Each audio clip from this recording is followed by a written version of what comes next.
భయ్యా Devara pre release event అయితే నోవాటల్లో జరగాలి, బట్ క్యాన్సిల్ అయ్యింది బికాస్ ఆఫ్ అనుకున్న దానికంటే చాలా ఎక్కువ మంది ఫ్యాన్స్ రావడం, అది మొత్తం రద్దీ అయిపోవడంతో, దానికి తోడు ఫ్యాన్స్ కూడా అక్కడ ఉన్న ప్రాపర్టీని డ్యామేజ్ చేయడంతో ఈవెంట్ అయితే క్యాన్సిల్ అయితే చేయడం జరిగింది. పోలీసులు వచ్చారు, ఇక్కడ ఉన్న ఫ్యాన్స్ అందరినీ లాఠీలతో కొడుతూ తరిమేశారు. కానీ ఇక్కడ వచ్చిన సెలబ్రిటీస్ అంతా వెళ్లిపోయిన తర్వాత అక్కడే ఫ్యాన్స్ ఉండి చాలా గోల్ చేస్తున్నారు. ఎందుకు ప్రీ రిలీజ్ ఈవెంట్ క్యాన్సిల్ చేశారు, మేము ఎక్కడెక్కడ నుంచో వచ్చాం, కండక్ట్ చేయలేనప్పుడు మీరు ఇక్కడ పెట్టాల్సిన అవసరం ఏంటి, మేము చాలా దూరం నుంచి పాసలు కొనుక్కొని మరీ తీసుకొచ్చాం, ఇలా చాలా మంది ఫీల్ అవుతున్నారు. అక్కడ జరిగిన సిచ్యువేషన్స్ ని పోలీసులు కూడా కంట్రోల్ చేసి అందరికి చెప్పారు. సో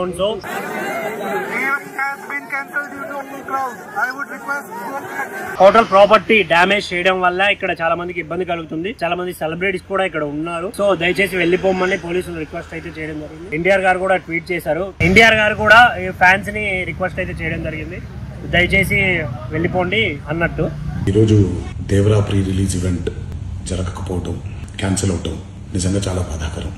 ఇంకొక మాట, మీరందరూ జాగ్రత్తగా ఇంటికి తిరిగి వెళ్తారని ఇంకొకసారి మీ అందరికి నేను గుర్తు చేస్తూ, మరి చూడాలి, ఫ్యాన్స్ అయితే డిసప్పాయింటెడ్ గా ఉన్నారు. దేవరా మూవీ ఎలా ఉండబోతుంది ఏంటి అనేది తొందరలో చూసేద్దాం. Thank you.